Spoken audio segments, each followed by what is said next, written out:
Bandita, ¿cómo estamos?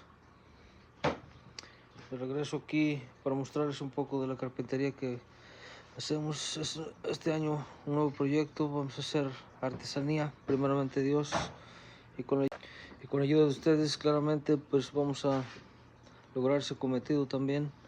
Vamos a estar transmitiendo aquí con Jimmy Oficial, mi canal. Suscríbete si no estás suscrito. Estos son de la primer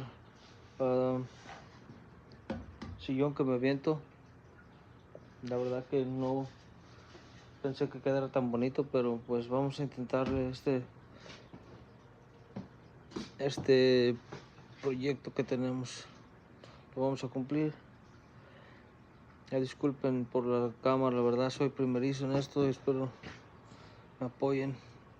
Con Toño, cuídense.